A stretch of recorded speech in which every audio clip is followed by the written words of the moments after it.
नमस्कार मित्रों, स्वागत करती हूँ आपका अपने चैनल अनुराधा सीरियल भक्ति सागर में। आज के वीडियो में मैं आप लोगों को बताने वाली हूँ दुर्गा माँ के बारे में। तो नवरात्रि शुरू होने से पहले हम लोगों को माता जी के बारे में छोटी छोटी चीज पता होनी चाहिए। व्रत कैसे करें, व्रत का पारण कब करें, अष्टमी कब है, नवमी कब है। तो हम लोग क्या करते हैं कि छोटी छोटी चीजों को जानते हैं, जिससे कि हम लोगों को पूजा पाठ करने में बड़ी ही आसानी हो। आज के वीडियो में मैं आप लोगों को बताने वाली हूँ दुर्गा माता की उत्पत्ति कैसे हुई और दुर्गा माता की 9 रूप को किसने बनाया। तो इससे बारे में आज मैं आप लोगों को बताने वाली हूँ। आज का वीडियो थोड़ा सा लंबा होने वाला है, लेकिन मैं आशा करती हूँ आप लोगों को आज की जानकारियाँ बहुत ही अच्छी लगेगी। और अगर आप लोगों को जानकारियाँ अच्छी लगे तो वीडियो को लाइक करिएगा, चैनल को सब्सक्राइब करिएगा। तो चलिए वीडियो शुरू करते हैं। नवरात्रि कलश स्थापना का शुभ मुहूर्त महालय के बाद अश्विनी शुक्ल प्रतिपदा से शुरू होने वाली नवरात्रि का पहला दिन बहुत ही ज्यादा महत्वपूर्ण माना जाता है। इस दिन ही कलश की स्थापना की जाती है। मान्यता है कि कलश में त्रिदेव का वास होता है और कलश स्थापित कर भगवान गणेश समेत ब्रह्मा विष्णु का आवाहन किया जाता है। नवरात्रि 9 शक्ति की आराधना का त्योहार है। नवरात्रि 19 मार्च दिन गुरुवार से शुरू हो रही है। लोग 9 दिन का व्रत रखकर देवी की आराधना करते हैं। हिंदू पंचांग के अनुसार इस वर्ष चैत्र शुक्ल प्रतिपदा तिथि 19 मार्च को सुबह 6:52 पर शुरू होगी। 20 मार्च को सुबह 4:52 पर इसका समापन होगा। ऐसे में चैत्र नवरात्र की शुरुआत 19 मार्च से ही होगी। फिर 27 मार्च को नवमी का कन्या पूजन होगा। इस तरह देखा जाए तो इस साल नवरात्र पूरे 9 दिन ही रहने वाले हैं। तो चलिए जानते हैं कि माँ दुर्गा की उत्पत्ति कैसे हुई। मार्कंडेय पुराण के अनुसार दुर्गा अपने पूर्व जन्म में प्रजापति दक्ष की कन्या के रूप में उत्पत्ति हुई थी। जब दुर्गा का नाम सती था, इनका विवाह भगवान शिव से हुआ था। अपने राक्षसी सी के साथ देवताओं पर सैकड़ों साल चले युद्ध में विजय प्राप्त कर ली और स्वर्ग का राजाधिराज बन चुका था। तब सभी देवता स्वर्ग से निकले जा चुके थे। वे सभी त्रिदेव ब्रह्मा विष्णु और महेश के पास जाकर अपनी दुखद वेदना को सुनते हैं। पूरा वृतांत सुनकर त्रिदेव बड़े ही क्रोधित होते हैं और उनके मुखमंडल से एक तेज निकलता है जो एक सुंदर देवी में परिवर्तित हो जाता है।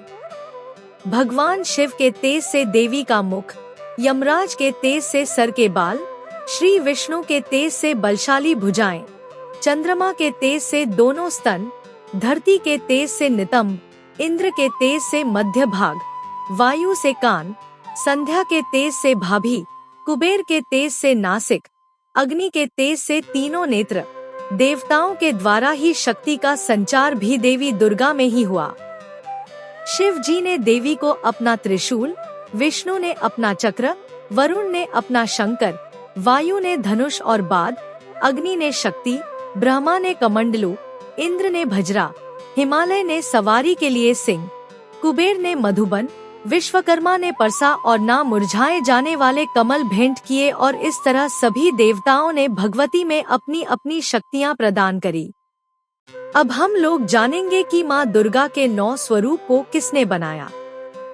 तो देखिए, जब ब्रह्मा विष्णु और शिव की त्रिमूर्ति 10 दिशाओं वाली एक शक्तिशाली महिमा रूप बनाने के लिए एक साथ लिए, जब दुर्गा पवित्र गंगा के जल से एक आत्मा के रूप में निकली तो उन्हें सभी देवताओं द्वारा एक साथ मिलाकर एक भौतिक रूप दिया गया। उनका चेहरा भगवान शिव द्वारा बनाया गया था, उनका धड़ इंद्र द्वारा तैयार किया गया था। तो चलिए जानते हैं कि कौन सा स्वरूप क्या दर्शाता है। तो देखिए, माता जी का पहला स्वरूप जन्म ग्रहण करती हुई कन्या यानी शैलपुत्री स्वरूप माना जाता है। माता जी का दूसरा स्वरूप कौमारी अवस्था यानी ब्रह्मचर्य का स्वरूप है। तीसरा स्वरूप माता जी का विवाह से पूर्व तक चंद्रमा के समान निर्मल होने से वह चंद्र घंटा के समान सकता है। माता जी का चौथा स्वरूप नए जीव को जन्म देने की गर्भधारण करने पर वह कूष्मांडा स्वरूप में है। माता जी का 5वां स्वरूप संतान को गोद में हुई स्त्री है तो स्कंदमाता हो जाती है। माता जी का छठा स्वरूप संयम व साधना को धारण करने वाली स्त्री यानी कात्यायनी का स्वरूप माना जाता है। माता जी का सातवां स्वरूप अपने संकल्प से पति की अकाल मृत्यु को भी जीत ले वह कालरात्रि जैसी होती है, इसीलिए माता जी को माता जी का सातवां स्वरूप कालरात्रि कहलाता है। माता जी का आठवां स्वरूप संसारी यानी कुटुंब ही उसके लिए संसार है और उन्हें का उपकार करने के लिए वह महागौरी हो जाती है। इसी तरह माता जी के आठवें स्वरूप को महागौरी कहा जाता है। माता का नवा रूप संसार के प्रत्येक व्यक्ति को सुख संपदा का आशीर्वाद देने वाली सिद्धिदात्री हो जाती है, इसीलिए माता के नवे स्वरूप को सिद्धिदात्री कहा जाता है। तो चलिए अब जानते हैं कि माँ दुर्गा के जन्म की कथा क्या है। इसका वर्णन देवी ने पुराणों में किया है।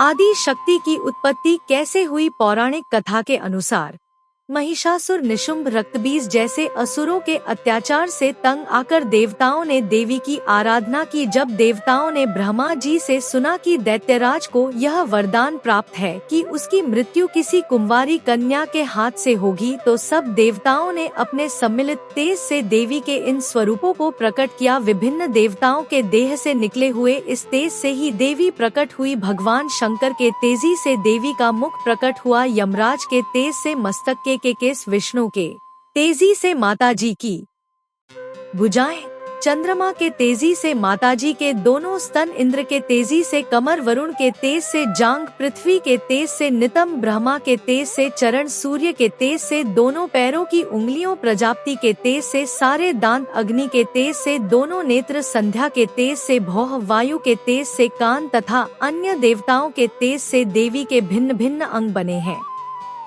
फिर शिवजी ने उस महाशक्ति को अपना त्रिशूल दिया, लक्ष्मी जी ने कमल का फूल, विष्णु जी ने चक्र, अग्नि ने शक्ति, परमाणु से भरे तरकश, प्रजापति ने मंदिरों की माला, वरुण ने दिव्य शंकर, हनुमान जी ने गधा, शेषनाग जी ने मारी से सुशोभित नाग, इंद्र ने वज्र, भगवान राम ने धनुष, वरुण देव ने पंचवटी, ब्रह्मा जी ने चारों वेद तथा हिमालय पर्वत ने सवारी के लिए संग प्रदान किए। इसके अतिरिक्त समुद्र ने बहुत उज्ज्वल, कभी ना फटने वाले दिव्या वस्त्र, चूड़ामणि, 2 कुंडल, हाथों के कंगन, पैरों के निपुण तथा अंगूठियां भेंट की। इन सब वस्तुओं को देवी ने अपनी 18 भुजाओं में धारण कर लिया।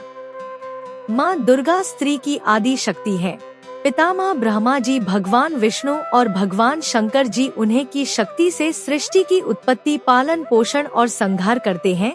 अन्य देवता भी उन्हें अपनी शक्ति मानते हैं। इस तरह माँ दुर्गा में समस्त देवताओं की शक्ति से पूर्ण स्वयं की शक्ति है, जिसका कोई भी मुकाबला नहीं कर सकता। इसलिए देवी दुर्गा की आराधना करके हम माँ से अपने पापों का प्रायश्चित करते हैं और सच्चाई की राह पर चलने की प्रेरणा करते हैं। अंत में अब मैं आप लोगों को बताऊंगी कि नवरात्रि का महत्व क्या है।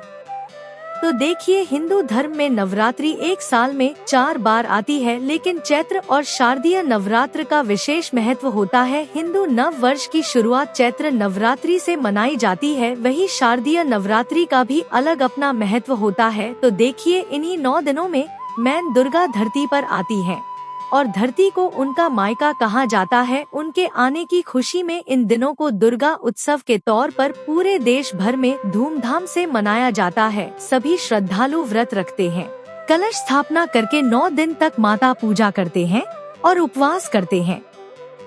तो आप सभी लोग अपने घरों में कलश स्थापना करिए, 9 दिन का व्रत रखिए और अपनी श्रद्धा से, भक्ति से, भाव से माता जी को 9 दिन में अपने घर में बुलाएं और माता जी का प्रेम पूर्वक स्वागत करिए, उनकी पूजा करिए, प्रतिदिन भजन करिए, प्रतिदिन भोग लगाइए और जितनी हो सके अपने हृदय से प्रेम पूर्वक माता जी की पूजा करिए। और देखिए, कलयुग में ईश्वर से बढ़कर कोई भी साधन नहीं है।